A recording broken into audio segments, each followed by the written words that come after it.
ekskresi kalsium dan fosfat. Ya, jadi kalau misalnya dalam kondisi kalsiumnya tinggi tadi, kalsitoninnya kan ikut dihasilkan dalam jumlah banyak ya. Jadi terus dia memicu pengeluaran kalsium dan fosfat dari ginjal. Sementara kalau untuk tulang, si kalsitonin ini menghambat resorpsi tulang dan merangsang kerja osteoblas. Makanya kalsitonin nanti bisa kita gunakan untuk osteoporosis, salah satu obat yang digunakan untuk osteoporosis. Ya. Nah, sekarang kita masuk ke gangguan-gangguan fungsi paratiroid yang nanti berhubungan dengan penggunaan obat. Nah, sebenarnya kalau untuk yang hubungannya dengan hormon paratiroid, mungkin kita sebagai dokter umum nggak terlalu banyak berhubungan dengan obat-obatnya.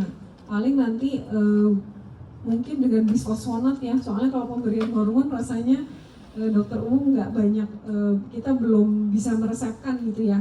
Tapi kalau bisfosfonat, kalau misalnya hasil rujukan dari dokter spesialis dikembalikan ke dokter umum, nanti kita memberikan obatnya itu bisa. Ya, karena bisfosfonat itu ada yang harus dikonsumsi tiap hari, ada yang mungkin setahun sekali, jadi suntik karena dia bisa terdeposit di tulang, dan ada cara pemberian yang lain. Nah, ini sekarang kita yang pertama paratiroid dulu ya, hormon paratiroid. Dalam kondisi hipoparatiroid, penyebabnya bisa idiopatik, bisa, atau karena operasi pengangkatan. Jadi ini yang tadi saya bilang kalau misalnya tiroidektomi. Tadi waktu di PBL soalnya sempat kebahas tiroidektomi. Oh ya udah, kalau supaya nggak kambuh-kambuh kita tiroidektomi aja gitu. Tapi tidak semudah itu ya, karena komplikasinya juga banyak gitu. Bisa berkaitan langsung dengan si tiroidnya, komplikasinya bisa juga enggak gitu. Nah, karena itu kan kelenjar kecil sekali ya, kalau tidak hati-hati mungkin bisa ada kelenjar lain yang ikut terangkat misalnya. Nah, ini salah satunya bisa karena itu juga gitu, ikut terangkat gitu misalnya ya, terus jadi hipoparatiroid kan. Dan mudah-mudahan sih nggak terjadi ya kalau sampai harus tiroidektomi. Nah, efeknya tadi kan kita udah tahu, paratiroid itu fungsinya untuk meningkatkan absorpsi kalsium. Jadi kalau hipoparatiroid, ya efeknya bisa hipokalsemi, kekurangan kalsium. Ya. Gejalanya apa? Itu bisa dilihat, bisa kejang, bisa tetani, parestesi, dan lain sebagainya. Terus terapinya apa? Terapi yang utama ya hormon replacement terapi, jadi kita ganti, kasih hormon paratiroid. Karena kan yang kekurangan adalah kelenjar paratiroid. Plus karena kita tahu si hormon paratiroid itu fungsinya untuk meningkatkan kalsium, jadi kita tahu kadar kalsiumnya bakalan turun nih. Makanya kita kasih suplementasi kalsium plus vitamin D. Kenapa dikasih vitamin D? Karena fungsinya vitamin D adalah meningkatkan absorpsi kalsium. Fungsi utamanya vitamin D sebenarnya itu, meningkatkan absorpsi kalsium ya. Plus kita ya itu baru ditemukan yang 10 tahun terakhir itu yang saya bilang bisa untuk imunitas dan lain sebagainya. Terus gangguan yang kedua adalah hiperparatiroid. Kalau tadi udah hipo, sekarang hiperparatiroid. Biasanya karena ada pembesaran kelenjar paratiroid. Ya. Atau bisa juga secara sekunder karena penurunan kadar kalsium. Bisa dibayangkan ya, kan sebenarnya jadi kayak mekanisme kompensasi. Kalau kadar kalsiumnya menurun karena berbagai sebab lah, badan merasa, oh kalsium saya turun nih, jadi saya harus produksi banyak hormon paratiroid supaya absorpsi kalsiumnya bisa saya tingkatin. Badannya kan berpikir seperti itu, makanya terus dia memproduksi lebih banyak hormon paratiroid. Tuh. Efeknya apa ya? Kalau tadi hipoparatiroid bisa bikin hipokalsemi, ya ini bisa bikin hiperkalsemi. Gejala hiperkalseminya bisa dilihat juga kebalikan dari hipokalsemi tadi ya. Terus terapinya ya kalau karena tadi karena primer, jadi karena pembesaran ya tentu bisa dengan operasi. Nah, ini farmakologi hormon paratiroid. Biasanya diberikannya secara parenteral, farmakokinetiknya bisa dibaca di situ ya. Jadi waktu paruhnya sebenarnya pendek. Jadi dalam 20 menit dia udah berkurang setengahnya gitu ya. Indikasinya untuk hipoparatiroid plus bisa untuk osteoporosis berat. Cuman tadi karena injeksi plus ini termasuk obat hormon, kita sebagai dokter umum tidak bisa meresepkan. Yang bisa meresepkan adalah dokter spesialis. Terus efek sampingnya, kalau kita pemberian hormon paratiroid yang terlalu banyak, ya kita tahu kalau hormon paratiroid kan menyebabkan absorpsi kalsiumnya meningkat, jadi bisa hiperkalsemi. Kalau kalsiumnya meningkat, artinya bisa ada deposit di ginjal, makanya bisa nefrolitiasis, dan bisa ada peningkatan asam urat. Nah, terus ini ada analog hormon paratiroid ya, ada teriparatide sama abaloparatide, teman kalau nggak salah belum ada di Indonesia saat ini. Nah, kita masuk tadi, saya ceritakan si kalsium dan fosfat itu terutama untuk kekuatan tulang. Makanya kita akan masuk ke sedikit tentang osteoporosis. Mungkin kalau penyakit osteoporosisnya nanti teman-teman dapat di kuliah yang lain ya. Tapi rasanya info tentang osteoporosis sudah banyak banget. Sekarang orang sudah mulai menyadari ya tentang osteoporosis. Yang paling mudah bisa kita katakan adalah densitas tulangnya menurun. Intinya itu. Dan yang kita khawatirkan lebih mudah fraktur tulangnya. Nah, saya belum baca sih sebenarnya penelitian yang benar-benar meneliti epidemiologi densitas tulang orang Indonesia seperti apa. Tapi saya beberapa kali ikut di seperti baksos gitu, yang mengadakan kebetulan ya salah satu produksi susu untuk osteoporosis lah ya, itu disponsori ya, iyalah disponsori. Nah itu mungkin ada sekitar 100 atau 200 orang gitu yang diperiksa, kebanyakan memang ibu-ibu gitu. Nah itu tuh ternyata orang Indonesia mungkin lebih dari 50% densitas tulangnya menurun. Tapi kan mungkin itu ibu-ibu mungkin udah tua, udah menopause. Ya memang kalau dilihat data itunya terlihat wajar. Cuman ternyata yang bukan anak muda ya, dewasa muda lah gitu, yang umurnya mungkin mulai dari 20 sampai 40 tuh juga densitas tulangnya tidak sebagus yang kita pikir. Itu udah dia warna kuning lah. Kalau kuning kan udah harus hati-hati ya, kalau merah ya udah harus waspada banget lah.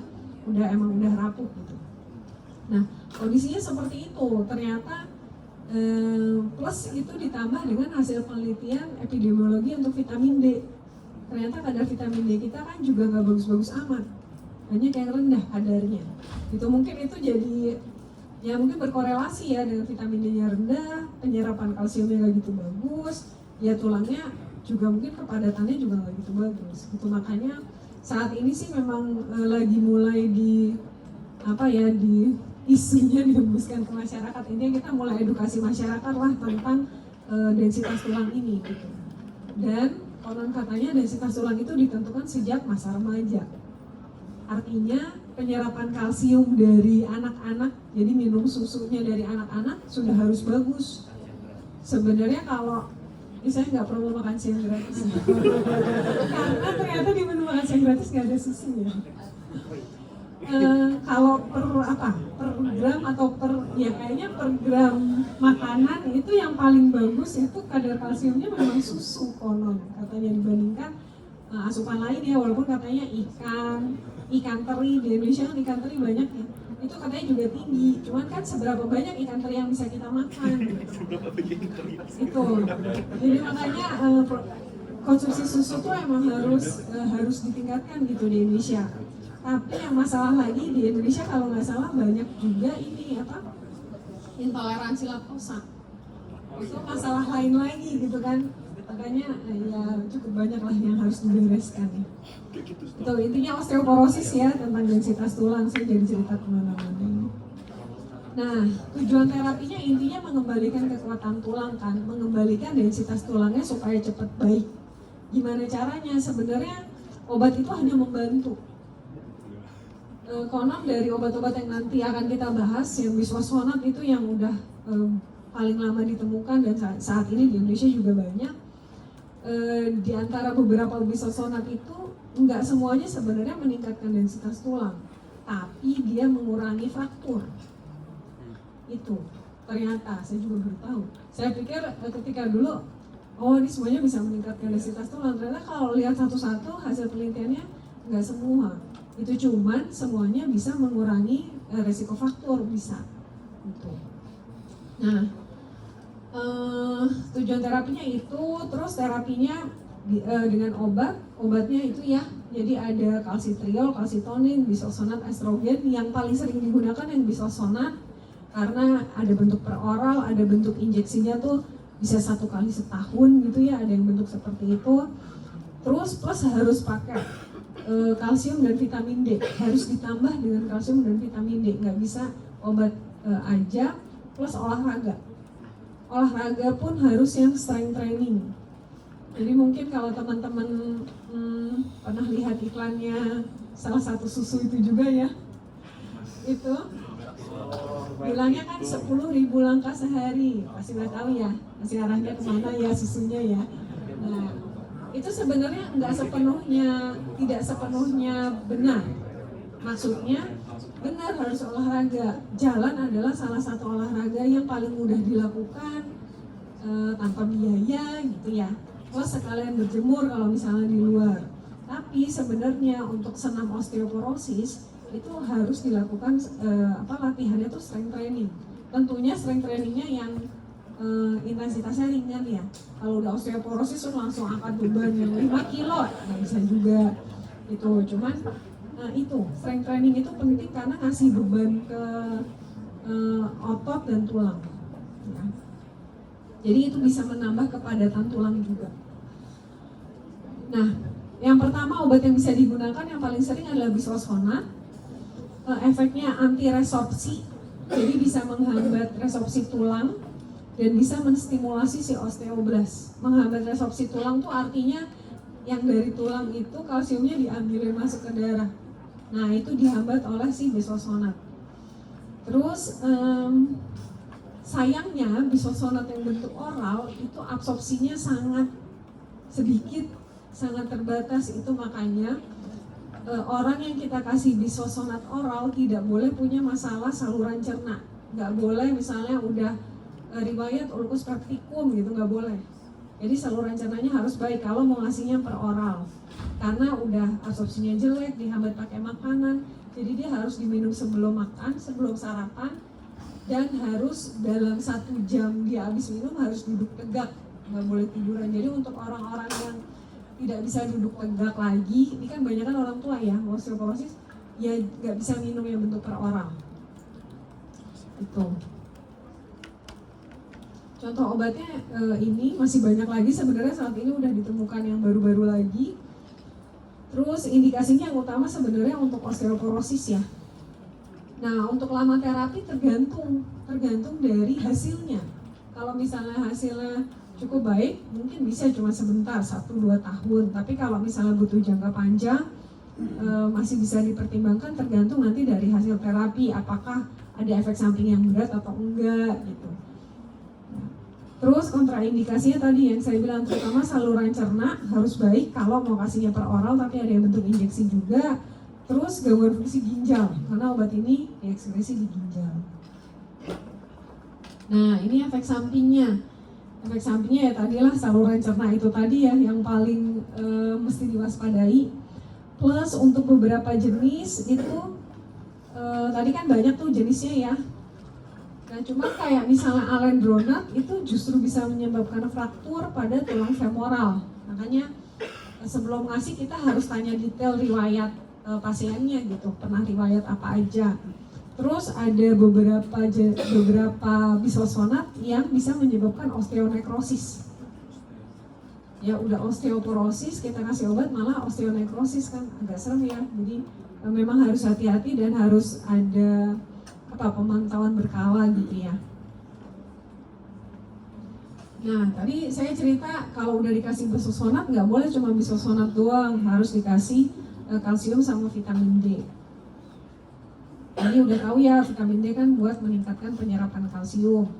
Nah vitamin D untungnya bentuk peroralnya absorpsinya baik. Mungkin teman-teman sekarang udah bisa lihat begitu banyak merek vitamin D. Ada yang bentuk soft gel lah, bentuk tablet lah, segala macam itu. Ada yang cuma ditetes doang, bisa larut dalam air, itu teknologi pembuatan obatnya sudah sangat baik, karena sebenarnya vitamin D itu kan larut lemak ya. Kalau dipikir dia larut lemak, tersimpan di dalam jaringan lemak cukup lama. Jadi kalau sampai misalnya nih teman-teman lupa nih, hari ini saya belum minum vitamin D misalnya. Terus atau misalnya seminggu kita nggak minum, terus misalnya mau dirapel jadi minum 2000 unit misalnya, masih bisa. Cuman emang harus hati-hati sih. Beberapa dokter kadang karena kita tahu terdeposit, kita bisa minum yang 5000 misalnya, tapi nggak setiap hari.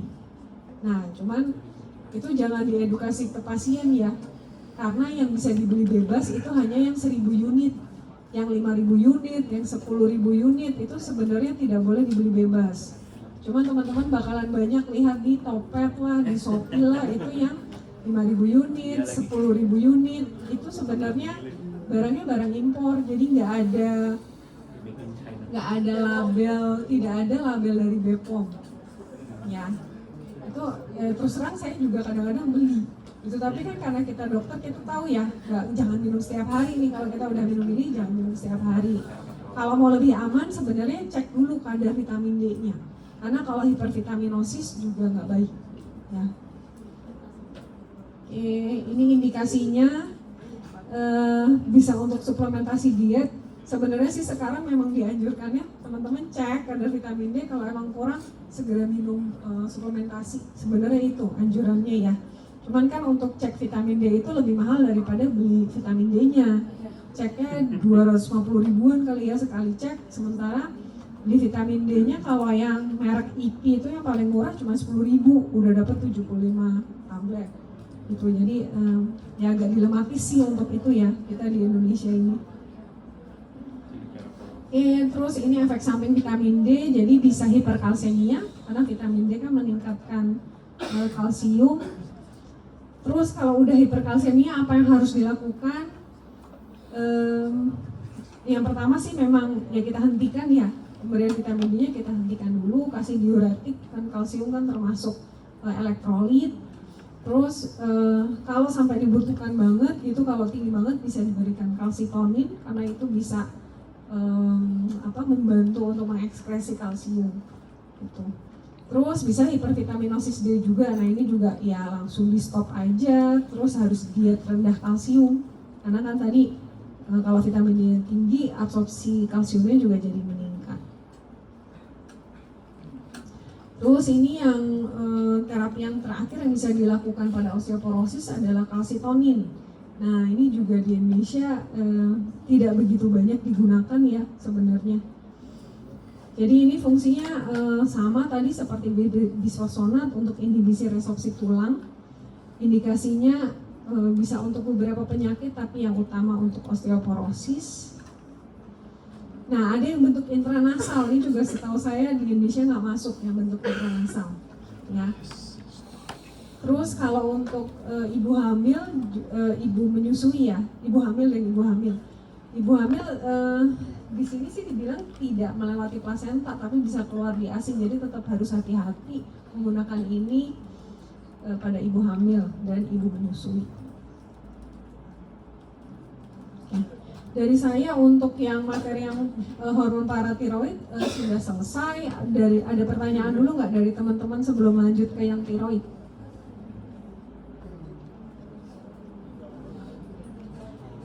Ya, belum.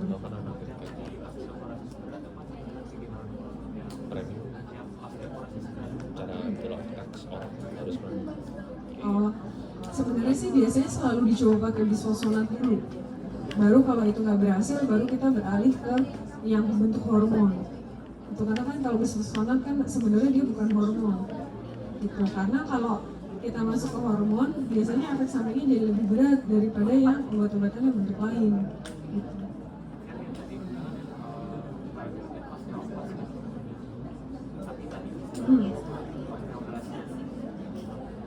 Hormon paratiroid sebenarnya bisa dua-duanya ya, bisa osteoblast dan osteoplas juga. Cuman dia karena menyeimbangkan jadinya bisa untuk osteoporosis. Tapi biasanya tetap dicobanya bisfosfonat dulu. Ada pertanyaan lagi untuk yang hormon paratiroid?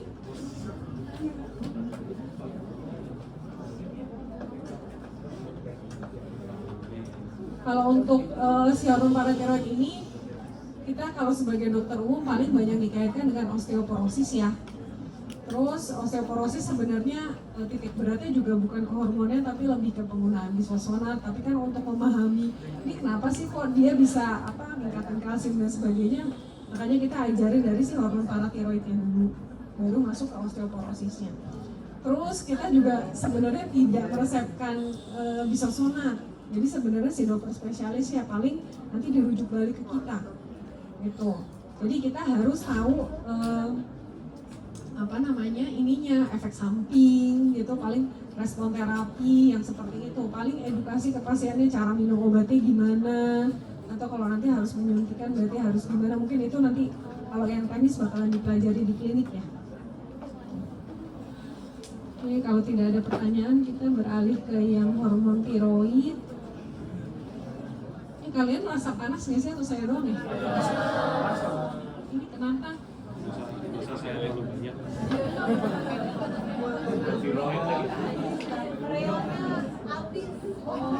Baiklah, yaudah kita lanjutkan ya. Hiper dong, pasang metabolik itu. Oke, kita lanjut ya. Satu lagi nih, setengah jam lagi kan, kalian jam 12 istirahat ya. Oke, ini yang tiroid. Tadi udah bahas banyak nih pasti, jadi saya nggak akan detail ya, nanti kalau ada pertanyaan silahkan. Ini biosintesis hormon tiroid, saya yakin tadi pasti udah bahas banyak banget di PBL. Paling yang penting-penting itu adalah proses masuknya si iodin, bahan bakunya, karena nanti ada beberapa obat yang menghambat proses masuknya iodin. Terus oksidasi sama organifikasi tadi kan pakai tiroid peroksidase, itu nanti ada obat-obat yang kerjanya di situ. Plus nanti sama ini perubahan T4 jadi T3, karena kan yang aktif T3 ya, sebenarnya yang T4 kan bentuk inaktif, dia kan dibantu sama 5-deiodinasi itu tadi ya, enzim. Ini kinetiknya, intinya yang perlu kita ingat-ingat yang aktif adalah si T3 itu.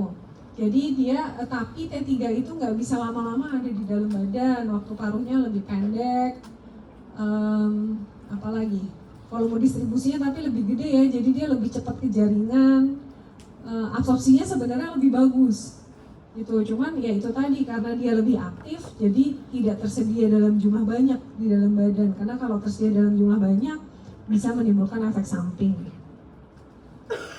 Nah ini sih tentang transport, degradasi sama ekspresi hormon tiroid.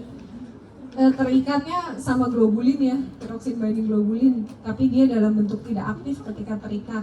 Kalau mau masuk ke dalam sel untuk bekerja, dia harus melepaskan diri dulu dari si globulin.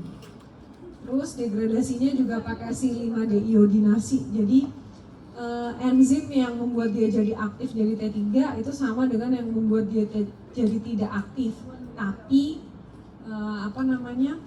isoform enzimnya berbeda. Nanti kan ini deh kalau nggak salah, ini ada yang D1, D2 sama D3. Yang bikin nggak aktif adalah nanti D3.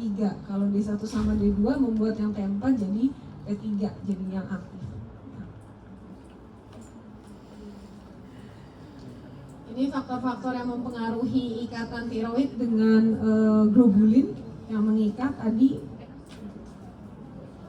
Ini tadi yang metabolisme si T4 supaya bisa jadi aktif menjadi T3. D1 dan D2 ini tergantung di mana dia berada ya, tergantung organnya di mana. Jadi kalau D1 adanya di liver, ginjal sama tiroid, yang D2 ada di organ-organ ini. Terus ini yang D3 ini yang menyebabkan si T3 menjadi inaktif, T4 menjadi inaktif. Ini mekanisme kerjanya. Jadi kalau pada kondisi inaktif, yang koaktivator itu akan lepas ya dari si ini, dari si yang kayak kereta ini ya. Nah dia akan diikat oleh korepresor, jadi memang akan direpresi, tidak akan terjadi fungsi atau tidak akan terjadi proses transkripsi dan translasi. Nah kalau misalnya terus ada tiroid yang terikat pada tiroid binding globulin tadi, si tiroid T4 dan T3-nya dia nggak bisa masuk kalau masih terikat protein, jadi dia mesti melepaskan diri dulu baru masuk. Terus di dalam si T4 harus diubah lagi jadi T3. Jadi kalau yang masuk T4 dia nggak bisa langsung dipakai. Ini kan di sel tiroidnya ya. Bisa sel tiroid, bisa sel-sel yang lain, karena kan hormon tiroid bisa bekerja di berbagai organ ya, punya fungsi kan macam-macam. Nah terus kalau udah jadi T3 lah yang nempel di sini. Ketika dia nempel, korepresornya lepas, koaktivatornya yang nempel, jadi dia bisa bekerja melakukan transkripsi dan translasi. Jadi terjadi sintesis protein. Tergantung proteinnya apa gitu ya, tergantung ini terjadinya di sel yang mana. Ini regulasi hormon tiroid, saya yakin pasti udah dibahas tadi. Ada feedback negatif, jadi kan ada faktor-faktor yang menstimulasi lah pelepasan TRH. TRH merangsang hipofisis anterior melepaskan TSH. TSH nanti merangsang si kelenjar tiroid menghasilkan hormon tiroid. Terus nanti ada feedback negatif ke hipotalamus dan hipofisis. Ini efek klinisnya untuk pertumbuhan dan perkembangan, termogenesis, kardiovaskular sama metabolik. Nah, yang belum dilakukan di Indonesia adalah screening untuk kadar hormon tiroid pada bayi baru lahir. Itu penting karena kalau misalnya hipotiroid kita tahu dari awal, kita bisa tangani dari awal supaya perkembangan kecerdasannya bisa normal. Tapi kalau misalnya kita tahunya terlambat, kalau nggak salah batasnya tuh umur 2 atau 3 tahun gitu. Ketika udah lebih dari itu ya mungkin kecerdasannya tidak akan bisa berkembang optimal walaupun misalnya kita bantu dengan pemberian hormon tiroid. Itu yang belum dilakukan di Indonesia secara luas tahu saya. Nah ini hormon tiroid yang bisa kita berikan. Nah kalau berbeda dengan yang hormon paratiroid, pemberian hormon tiroid setahu saya bisa mungkin kita tidak merasakan langsung, jadi tetap dirujuk balik dari dokter spesialis. Cuman kita bisa ikut memberikan si hormon tiroid ini sebagai dokter umum ya, maksudnya.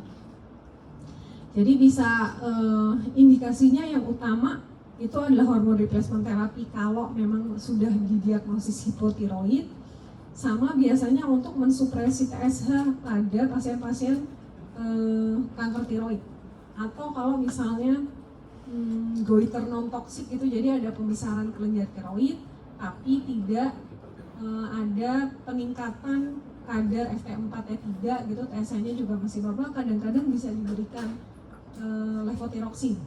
Jadi untuk neken supaya paling nggak terjadi pembesaran kelenjar tiroid. Tapi tetap harus dipantau kadar FT4 dan TSH-nya, jangan sampai kita kasih levotiroxin terus FT4-nya dia naik padahal tadinya normal, kan takutnya nanti neken TSH. Ya, itu bisa dilakukan itu. Lain-lain sih ya bisa untuk myxedema koma dan lain-lain.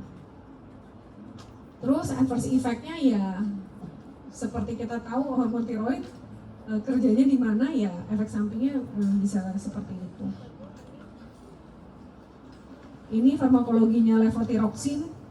Untungnya levotiroxin bisa diberikan per oral ya, jadi relatif nyaman untuk pasiennya. Tes tengahnya cukup panjang, 7 hari, ini yang bentuk T4 ya. Jadi makanya lebih dipilih sebenarnya daripada bentuk yang T3 gitu. Harganya relatif murah, potensinya konsisten karena dia bentuknya tidak aktif, dan durasi kerjanya juga panjang karena tes tengahnya juga panjang. Ini faktor-faktor yang bisa mempengaruhi kadar levotiroxin oral. Ini cara bacanya. Kan dibilang di sini faktor or drugs that may increase levotiroxin dosage, artinya kadar levotiroxinnya bisa menurun karena hal-hal ini. Itu ya, maksudnya gitu. Makanya karena menurun jadi kita harus meningkatkan dosis levotiroxinnya. Itu cara bacanya gitu. Ini dari bukunya emang seperti itu. Jadi kami nulis secara langsung gitu, cuman menerjemahkannya gitu, jangan dipikir ini kadar levotiroxinnya naik gara-gara ini, enggak, justru turun. Jadi penyerapan levotiroxinnya tidak begitu baik. Bisa ada yang karena penyerapan, bisa karena metabolismenya meningkat, intinya kadar levelnya turun. Makanya dosisnya harus dinaikkan. Itu ya, begitu juga yang ini. Kalau ini dosis levotiroxinnya harus kita turunin kadang kadarnya meningkat. Itu bacanya kayak gitu. Terus kalau ini leotironin itu T3. Kalau tadi FT4 lebih stabil, kalau ini karena dia potensinya lebih tinggi, jadi kita menggunakannya juga harus hati-hati, karena begitu kita pakai ini misalnya setiap hari gitu, takutnya efek sampingnya akan muncul karena jauh lebih poten. Dia memang tidak untuk digunakan jangka panjang, jadi kalau kita butuh cepat kita pakai leotironin, tapi abis itu udah mungkin cuma seminggu, 2 minggu terus udah stop, terus kita ganti ke yang FT4. Desiccated tiroid ini jadi ekstrak kelenjar tiroid itu ya, jadi si kelenjar tiroidnya dibuat dalam bentuk bubuk. Saya terus terang belum pernah lihat juga barangnya seperti apa, dan memang tidak dianjurkan lagi saat ini.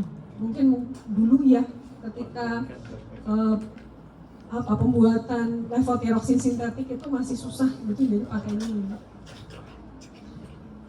Ini ada beberapa obat yang bisa menginjus hipotiroid karena dia bentuknya mirip dengan bukan bentuknya mirip, strukturnya ada bagian struktur yang mirip gitu dengan dengan hormon tiroid.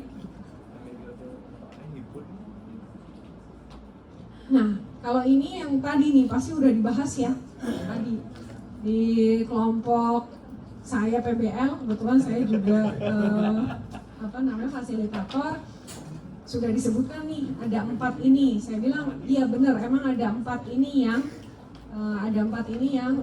digunakan untuk hipertiroid, kondisi hipertiroid. Tapi kita sebagai dokter umum hanya bisa meresepkan yang anti tiroid, obat yang pertama. Jadi nanti ketika ujian pasti pertanyaannya akan seputar itu yang banyak. Itu ya. Jadi untuk yang 2, 3, 4 mungkin ditanyakan, cuma tidak akan terlalu detail karena bukan kita nanti yang memberikan gitu ya, dokter spesialisnya. Pasti tadi udah dibahas, ada PTU, ada metimasol gitu ya. Kalau yang PTU diberikannya harus beberapa kali sehari, kalau metimasol atau karbimasol bisa 1 kali sehari. Mekanisme kerjanya dua-duanya sebenarnya menghambat TPO, tapi yang PTU lebih unggul karena dia bisa menghambat juga perubahan T4 jadi T3.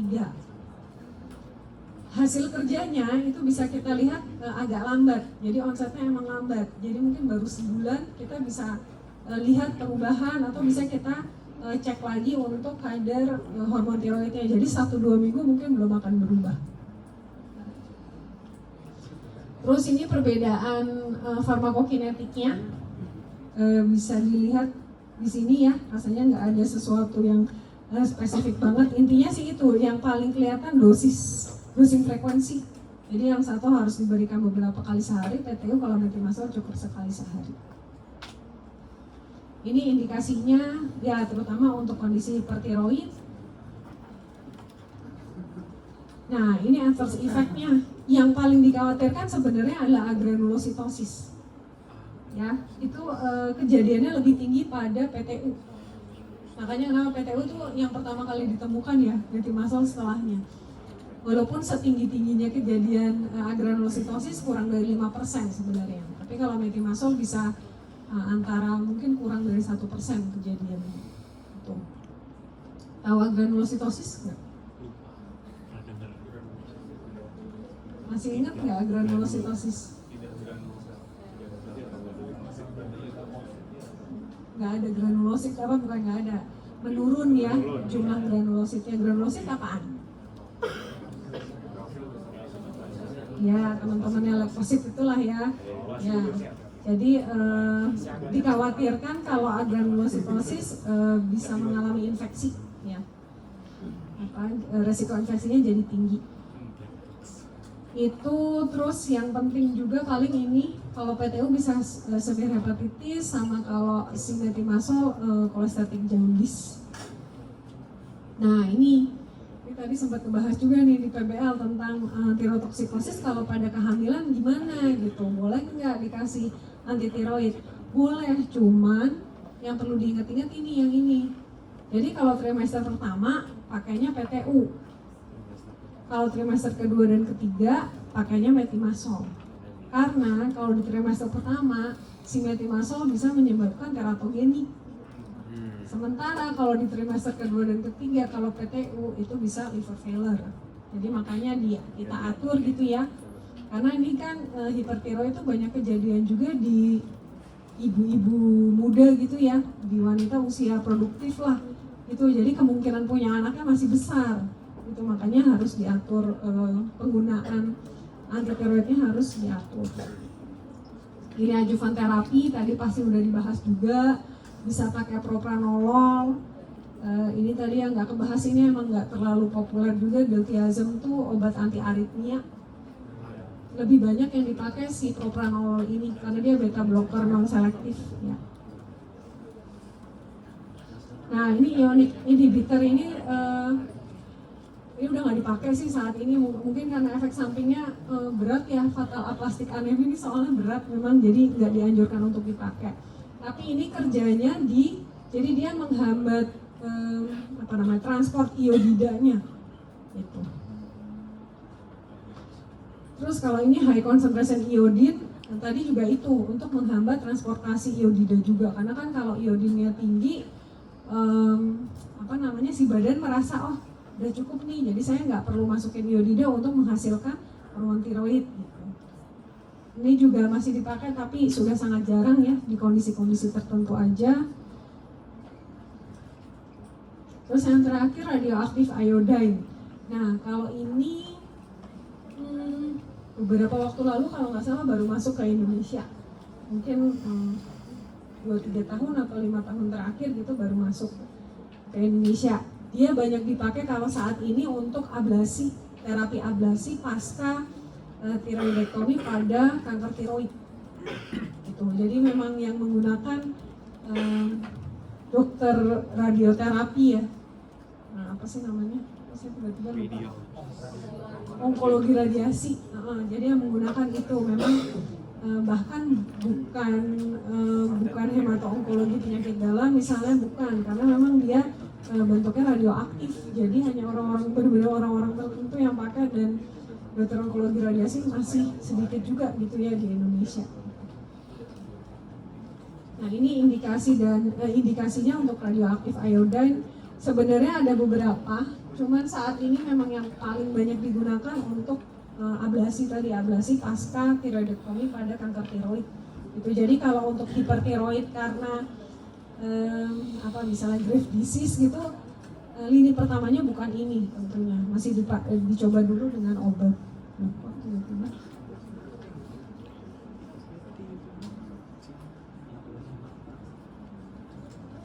Kayaknya udah bisa. Oh ini hanya keuntungan dan kelebihan dan kekurangan gitu kalau kita pakai radioaktif iodine. Terus yang paling penting nggak boleh untuk hamil dan anak-anak ya untuk radioaktif iodine. Oke. Dari saya sekian untuk yang hormon tiroid. Dari teman-teman kalau ada yang mau nanya boleh. Besok ketika pleno bukan saya ya, karena sumbernya dengan Dr. Vivian kalau nggak salah atau Dr. Nafiali. Baik. Silakan kalau ada pertanyaan. Makan lagi seperti itu.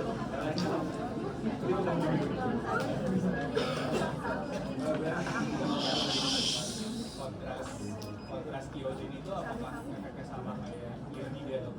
Sama mau tanya kalau misalnya kontras iodine kan bukan konteksnya bukan hipertiroid ya. Artinya dia low tiroid. Kalau kita berikan iodida kepada pasien low tiroid, ini kan dibilang iodida itu punya efek untuk menurunkan ukuran dari kerja tiroid ya. Tapi kalau misalnya dia menghambat uptake iodida, kemudian menghambat sintesis hormon tiroid, itu kan akan meningkatkan kadar TSH, dan kadar TSH bisa meningkatkan ukuran dari kerja tiroid. Jadi efeknya itu apakah saling kontradiksi gitu atau kontras itu kayak radioaktif itu nggak yang tadi? Soalnya untuk radioaktif kan dia ada yang I131 sama I123. Kalau I123 memang untuk diagnostik, kalau yang untuk terapi memang I131. Tuh. Atau kontras maksudnya yang untuk ya, tapi itu juga ya. Kalau misalnya kontrasnya mungkin tergantung dosisnya juga ya. Biasanya kan itu kan tentu kita udah perhitungkan dosisnya. Iya memang mungkin bisa menekan, cuman kan Saya kan nggak tahu farmakokinetik dari si kontrasnya ya. Dia kan pasti ada waktu paru dan sebagainya, dan kalau kontras biasanya nggak akan lama tuh ada di dalam badan. Nggak akan kita kasih dalam jangka waktu panjang, kan dia hanya untuk pemeriksaan, habis itu udah. Jadi tergantung dari farmakokinetik dari si kontrasnya. Kalau misalnya dia waktu parunya misalnya sehari gitu, misalnya nih 24 jam, dia dalam 5 kali tes setengah itu sebenarnya udah keluar total dari dalam badan, jadi dalam seminggu udah hilang gitu. Jadi penggunaannya pasti udah diperhitungkan untung ruginya sih.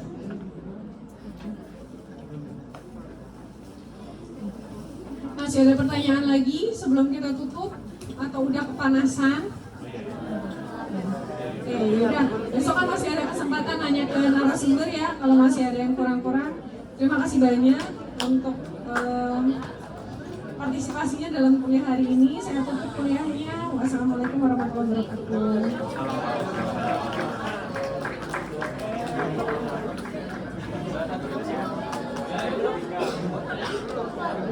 Makan belum? Udah.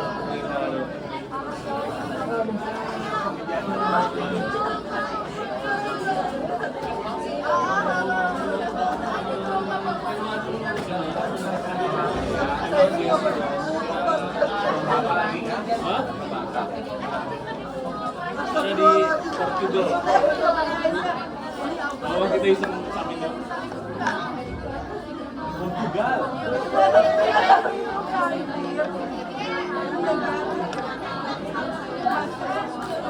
Wah, Pak, gede banget. Apa? Lomba.